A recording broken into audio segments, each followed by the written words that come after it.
Hi, folks. I've been asked a couple of questions about a few different things, so let me just go through quickly and answer those, because a few of the questions I've been asked more than once, and let me just answer them. First of all, it's about 3:15. It is the 16th of November, 2015. Welcome to Monday. Now the sun's off the batteries. Welcome to 14.8 degrees, 49% humidity. I was asked about this snowblower, what the story on it was. I was given this by a buddy. He gave it to me as scrap. I brought it home because, basically it was free. And I had meant to kind of do something with it. Since then it sat around and deteriorated. But it does seem to have, a decent drive system in it. It's not broken. So I kept it around for parts. I think I answered his question by saying, I don't think I even pulled the string on it. And the reason why I didn't pull the string is because there is no string. What kind of condition is it in? I don't know. I don't know if it's seized. I don't know what condition the drive's in. Obviously, the paint's falling off of it. It's pretty rusty at this point. What am I going to do with it? Hopefully something before it completely deteriorates. If not, it'll probably get on my truck and leave for scrap.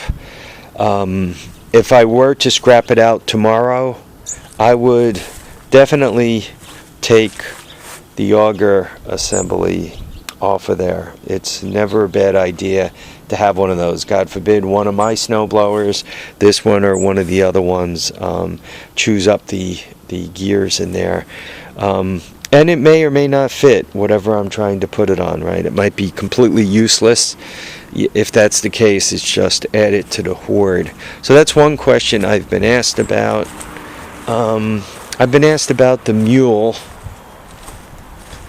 Story on the Mule is it used to belong to a local township. And you see the way it's kind of cracked, part of the front bumper's missing. Somebody, I don't know if it was a fire hydrant, a pole, some low thing. Somebody brought it right in, like as I'm showing you. They took out the radiator, took out the front suspension. You can see how the top of it's cracked and messed up. And they sold it like that. I have managed to get it started. The ignition system seems to be functional. Those are not the right front tires for it. I just smashed them on there because I wanted to be able to drag it about.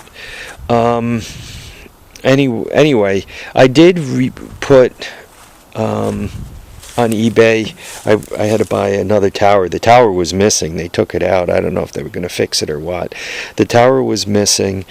I got another radiator to put in it, and I really considered bringing it back for real. But the problem I quickly got into is the parts are astronomical. Very, very quickly you could end up going crazy and going poor. So the second thing I considered doing is fixing the front end, either using the current components to fix the front end, or putting golf cart components into the front end. The rear end, I don't know if you guys are familiar with these. The engine and the rear end are all integrated together. They are not, you can't like pull the engine out and just put another engine on and feed the torque converter. They're all one big casting. They share oil. The engine and the rear end share oil on this thing. So you can't just, oh well, I'm going to get out my hacksaw, cut the engine off, or get out my sockets and take the engine off and smash another engine on. No, if you're doing that, you got to completely pull the rear end and start fresh. It has a 2-cylinder 450cc Kawasaki engine on it, and I did put a battery to it, and I tickled the starter. The key is already jumped around, right? I don't know if you guys could see it.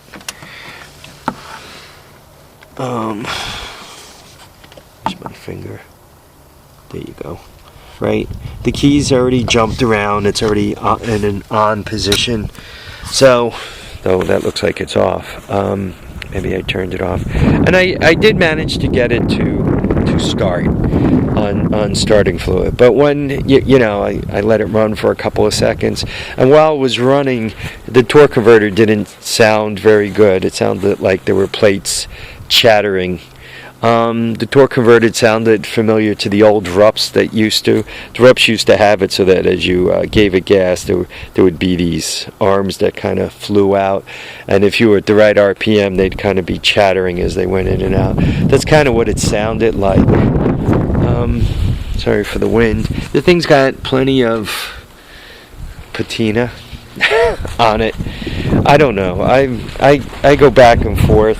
If somebody came by and offered me the right situation, trade, cash, whatever, it would probably disappear. It's a shame. There was one of those at the wrecking yard, and I got to it a day too late. They had already picked it up and tumbled it and destroyed it, and I said, yo, what's the story on that? Oh, too bad you weren't here yesterday. I'm like, yeah, thanks. I was asked about electric golf carts. There are just 2 left in the Hoard. This square front EZGO, and I don't know. If you kind of look at the tag here, you could figure out perhaps what it is.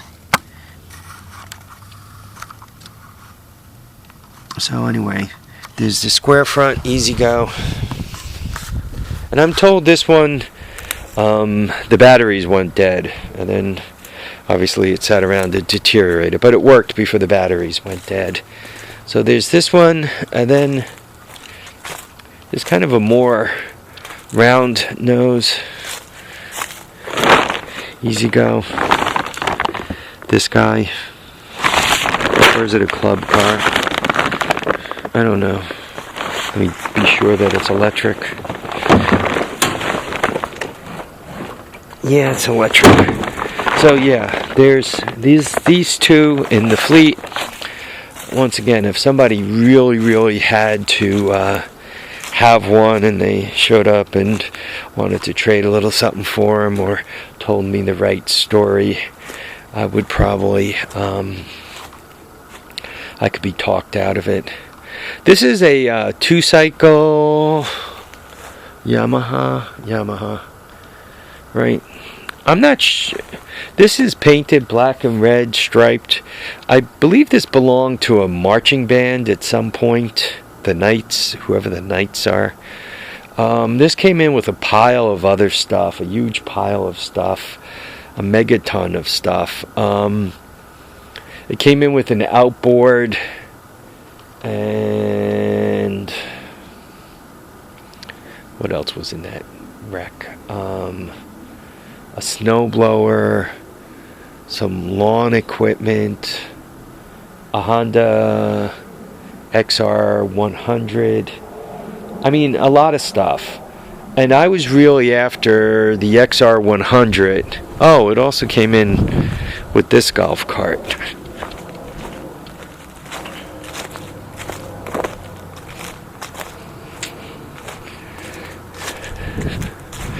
With this workhorse, as they're known. It came in with this. So it was part of a huge deal, and I think from a number point of view, it was cheap. I I didn't tie that much. The whole deal, I remember being about $1,000, and I figured at the time the XR was worth more than half of it. Then I sold the outboard for $100, so that was 6 out of it. Then there was a couple of lawnmowers that I sold off, and there was a kind of a, I don't know, what are they called when you ride the little scooter in the back of it, that little two-wheeled thing. It was one of those. It wasn't the one you sit on top, a zero turn. It was one of those other ones, like a skag type. And there's a snowblower over here in the bushes. I don't know, could you barely see it? I think maybe barely. Anyway, all that stuff came with it. So I sold off a few $100s worth of this stuff, and I figured I did pretty good with the bike, and I used some of the stuff, so those are kind of the leftovers.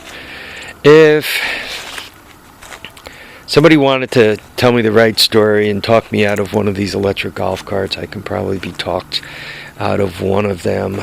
The other golf carts, I don't know. I don't think there's any other electrics in here.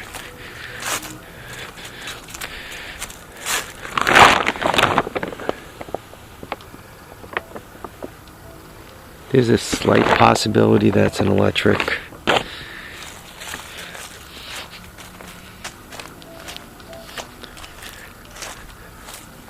I mean, you can normally tell if you can see the... Yeah, I'm not sure. It's a club car. The club cars are better. A little better. Oh, no, it's a Yamaha, excuse me. The club cars are a little better. I've been meaning to put some more time into them. As a matter of fact, I really wanted to kind of get this mess cleaned out and have a couple of them. You know, I could just turn the key, start them up, and drive them out from underneath here. Right, all the plans, right, with my spare time. All right, folks, maybe when I retire I'll get around to doing more of this stuff. I did see one really interesting golf cart on eBay. They took a Big Red, the engine, the rear end, drive shaft, ignition system, that whole bit, and they put it into a golf cart, including the suspension. They managed to hack the suspension in. So it was really pretty cool. So just, right, toys, too many toys. I hope this answers a few questions, or if there are any more as I'm walking about, do feel free to ask. If they're personal, or I think it's something that I shouldn't talk about, I won't. So don't worry too much about that. Okay, folks, I want to thank you all for watching and commenting and subscribing. Remember to keep your feet down, keep your head up, and folks, please get out there and enjoy all your days. You don't know how many you're going to get, so get out there and enjoy them. Bye now.